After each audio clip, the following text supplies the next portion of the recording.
Hello, and welcome to the Steve Barkley Ponders Out Loud podcast.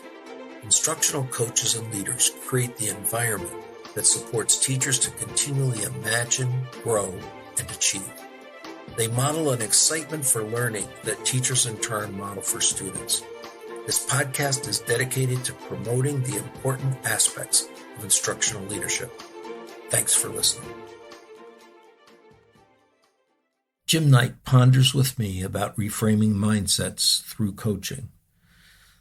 I had the opportunity to be part of Jim Knight's virtual TLC conference, an event I look forward to every year. Jim joined me by sharing his reflections after each of the 4 mind frames that I proposed. In part 1 of this podcast, we examined focusing on love rather than hate, and focusing on an ecosystem design rather than an assembly line. Here in part 2, we'll look at long-term rather than short-term focus and using our proximity to students. Here's my third one. And my third reframing also came from Sam Chaltain. He's the one that pointed in his blog to this, but he pointed to Roman Krasnarik's book, The Good Ancestor. And he talks in here about thinking longer term. And that was part of what was hitting me as I was looking at folks headed back to school, was how do we get teachers thinking longer term rather than short term? And schools have a history of being in that short-term thought process, short-term goals, short-term measurements.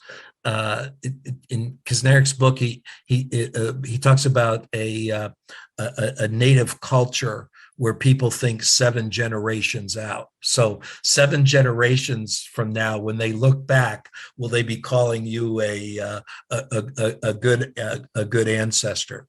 And the model that he uses here, he talks about a marshmallow brain versus the acorn brain.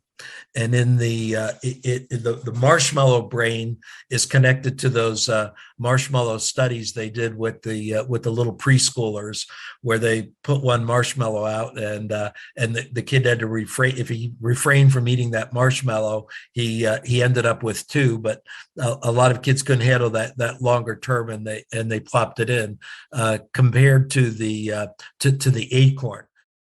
So that concept of cathedral thinking is one that really resonated for me. Think of the power of the thinking of the people who started building those cathedrals, knowing that by the time the cathedral was finished, the people that started building it weren't likely to be there as a future focus.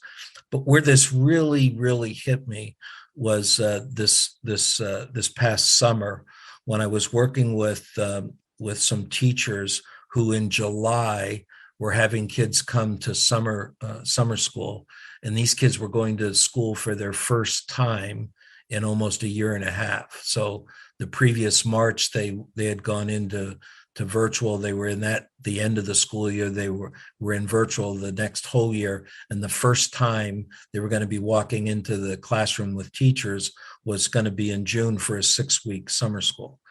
And all I could think of was the last thing that ought to be on our mind is what math we were going to give this kid during the 6 weeks that was going to change his life. And I started talking to people about, let's think about that student exiting school as a young adult. So yeah, he's a 3rd grader now, but what does he look like exiting school? And how might this summer that you're going to spend with this 6 weeks you're going to spend with this kid have an impact on that? And I think this is a tough one for coaches to get into conversations with teachers, because teachers do have those longer term dreams, and they frequently get knocked down by those short term testing kind of cycles. And I think the ability for the coach to engage the teacher and at least finding some common ground Just today, I was on a coaching call with a superintendent who, he said to me, our state is requiring the test. The teachers know the kids are going to have to take them. He said, but as a leader, he said, I'm trying to tell them, just relax, lean back. And I said, I'm going to make another suggestion to you. I don't think it's about getting them to relax. I think it's about getting them to dream long term. Tell them that as a superintendent, you're with them. You're focused on the long term picture, and then let's talk about how, as a teacher, do I want to spend that time and energy looking at that long term picture. So, what thoughts that raised for you? It's got me thinking. Let's talk about it first. Just, it seems to me that's what coaching is. Coaching is the long-term versus the short-term view. Now, the coaching could be hung up on the short-term view, but I always say when you're coaching, it's every student that teacher ever teaches, and so your legacy is not just today; it's every day that teacher teaches subsequently. Yeah. If you tutor this year's kids, well, then we help this year's kids, but next year there's a new group of kids. But if we're coaching, we're having a more lasting long-term impact. Yeah. But I think this is a really important. I like that question. I'm trying to remember the name of the person who wrote this, but where do I want to be? And I think it's 10 days, 10 months, 10 years. And what do I want to do?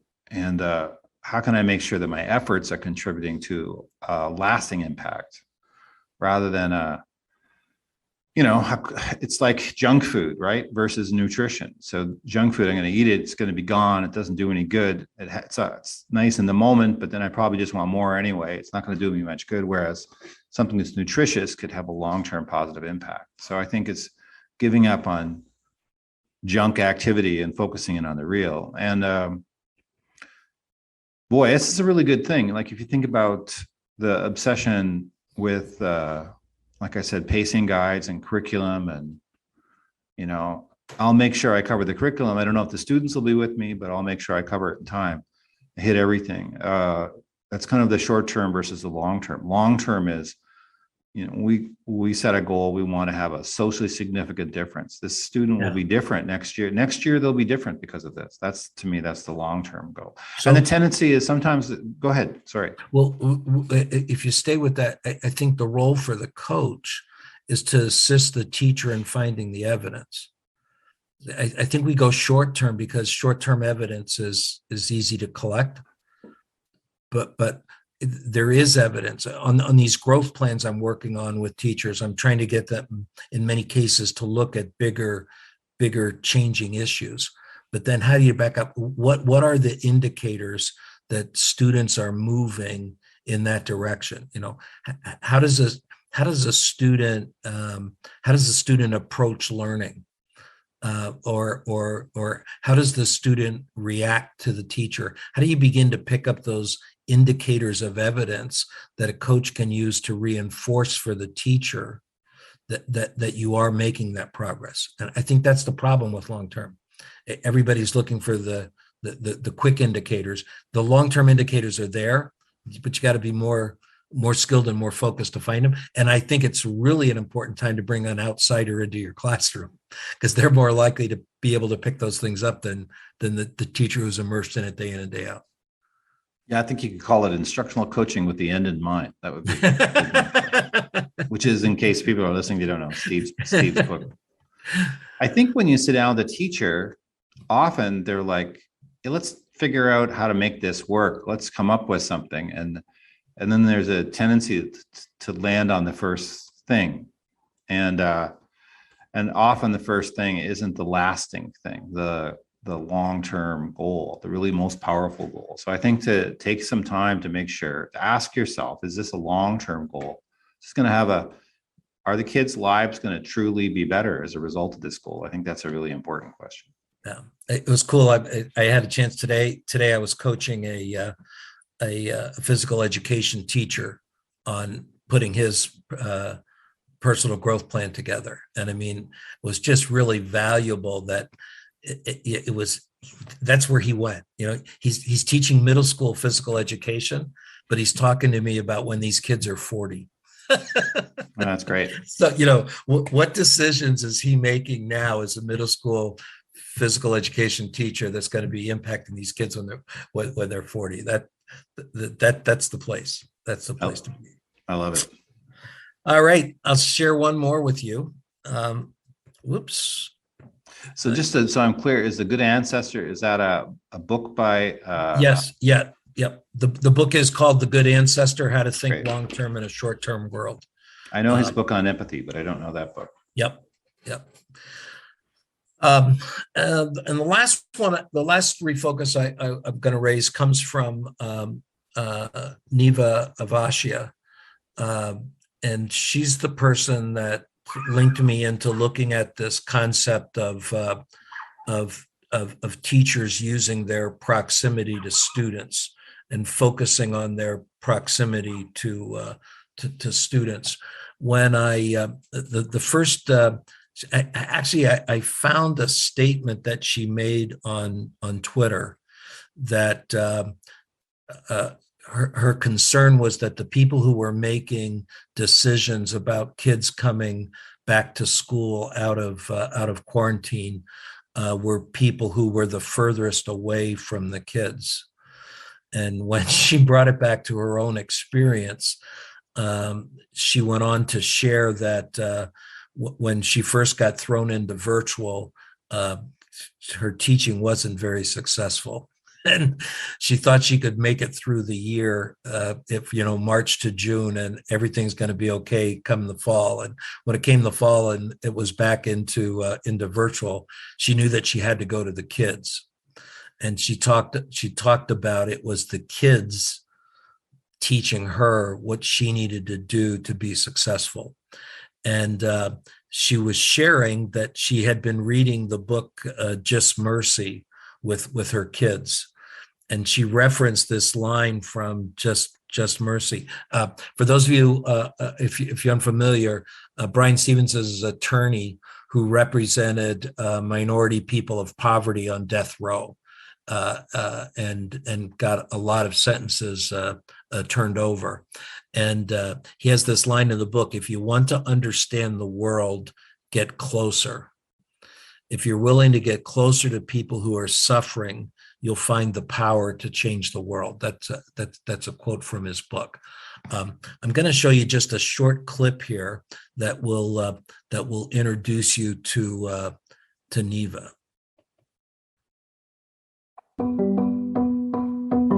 The McCormick is located in Dorchester, which is the most diverse, most populated neighborhood in the city of Boston. There are challenges that are really specific to being a young person of color in the city of Boston that make the day-to-day of school really hard for some kids. And those are the kids in my classroom, right? So if I'm not talking about race and the way that race is affecting them and affecting their families, then I'm being blind to the very real issues that we're all struggling with. And that just doesn't feel right as a teacher. Like, my job is to help kids make sense of what's happening in the world, not to pretend that what's happening in the world isn't happening. Part of what I'm trying to do in this unit is teach kids stories of Black history that they haven't learned before, and show kids people thriving, people pushing back, people resisting and succeeding, even in difficult contexts. I think that the narratives that we teach around race in America often try to gloss over the hard stuff, that history still affects everything that is happening in our country right now.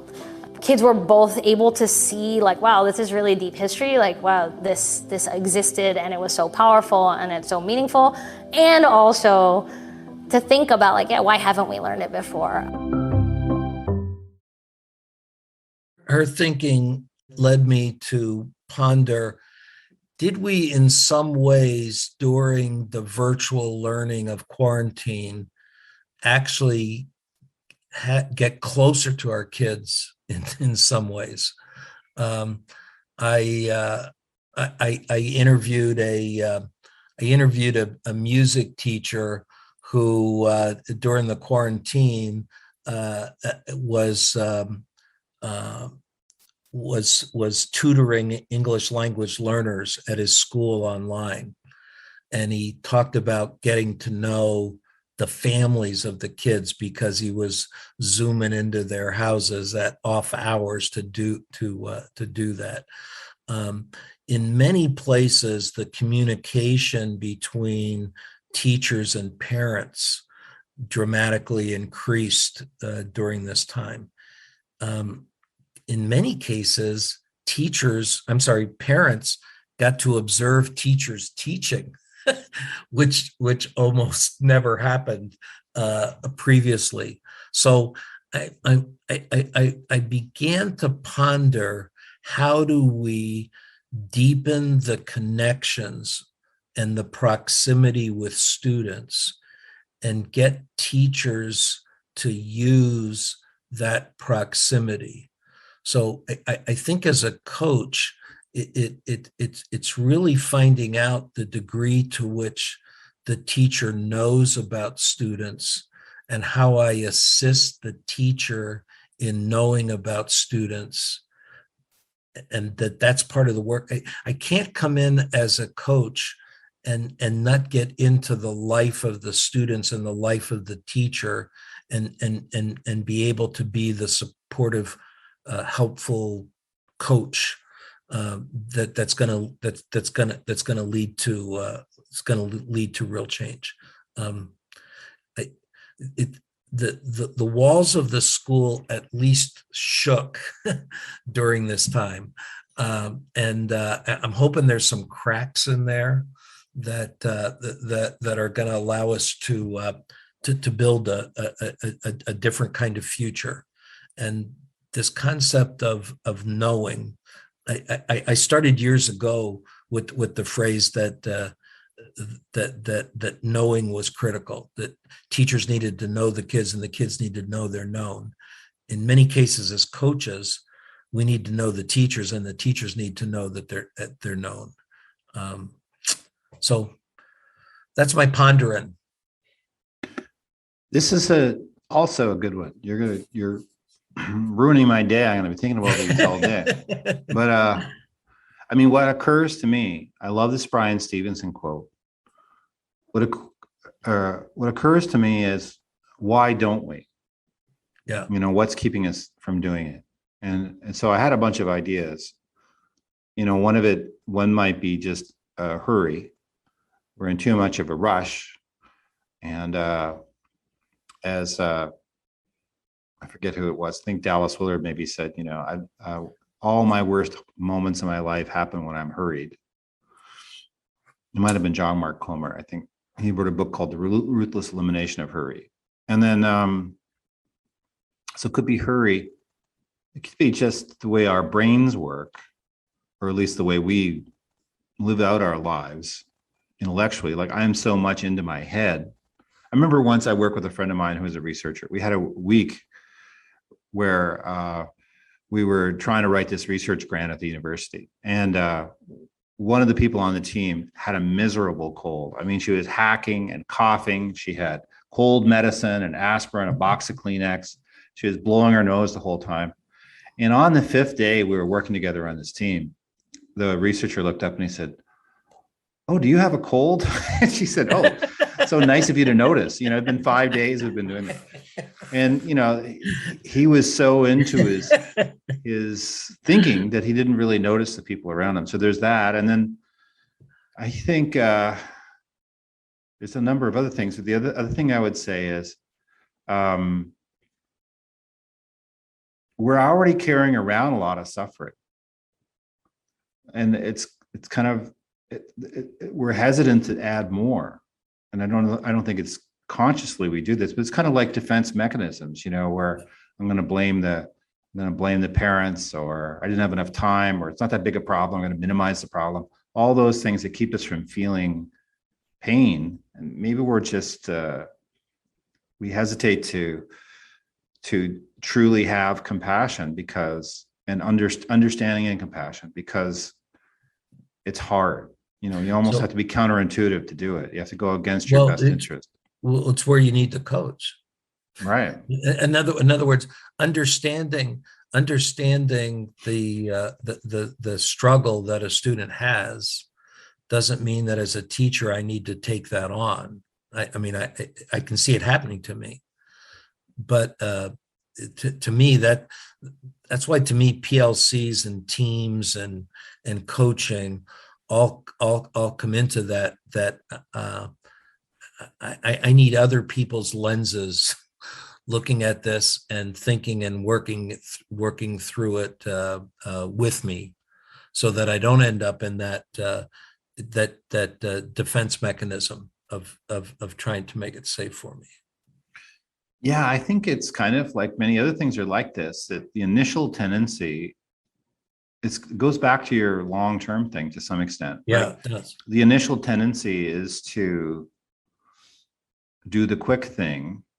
But if we push ourselves to go a little further and maybe go against our protective shells and step out a little bit, we'll actually have a deeper life. It's kind of like Dr. King's quote, "I've decided to stick with love. Hate is too great a burden to bear." Well, hate in the moment seems like the right thing, but if you can transcend the hate, maybe your life's going to be deeper and more beautiful and better. So yeah. I mean, I'm probably thinking too deeply about this, but I love the idea of if you can get closer to people who are suffering, you'll find the power to change the world. I think it's a powerful quote, isn't it? Yeah. Well, I'll pull it together with two last thoughts here. Teachers who are crazy enough to think they can change the world usually do. Right. And I think they definitely deserve to have a coach. As a matter of fact, more than one, which is why I'm so big on the on the culture of coaching, and coaches being the coach of coaching, to expand that piece out. And this quote that I just pulled from my most recent read triggered when you were talking about us moving too fast. So this is from Adam Grant's Think Again. The power of listening doesn't just lie in giving people the space to reflect on their views. It's a display of respect, powerful word, and expression of care. Listening is the way of offering others our scarcest, most precious gift. That just really hit me. Our attention. Listening well is more than a matter of talking less. It's a set of skills in asking and responding. And when you were describing it, the word that was jumping out to me here is attention. So whether I'm coming at this from the teacher-student role, the coach-teacher role, the leadership role within a school, it's really finding ways to stop and to give that attention. And I think that's the biggie. We all deserve that kind of attention. So that's my how my brain got used during quarantine. I love it. These are great things. Just to pick up on this Adam Grant one, because I can't resist. My good friend Don Deschler, who we've named a leadership award after, he says, in life you have two things. You have the time you've got, and you have what you do with the time. And when you listen, what you've done is you've given them the time, and then you focused your actions, your attention on them. So the two things you've got, you're giving them to the other person as a form of respect. So when you say it's our scarcest, most precious gift, it's not just our attention, it's our time too. That struck me about this. I love this so much, Steve. You've got me thinking, and I really appreciate it. I hope other people, I know other people will feel the same as I do, that this has really been a provocative 4 ideas to think about. Thanks. And thanks for having me at your conference. I look forward to it every year. In the lead into part 2's podcast, you can find a link for a video clip about the good ancestor concept and also a video clip that'll take you to Neema Avashia's comments that you heard. I hope that you enjoyed learning along with Jim Knight, as I always do, and thanks again for listening. Thank you for listening. You can subscribe to Steve Barkley Ponders Out Loud on iTunes and Podbean. And please remember to rate and review us on iTunes. I also want to hear what you're pondering. You can find me on Twitter at Steve Barkley, or send me your questions and find my videos and blogs at barkleypd.com.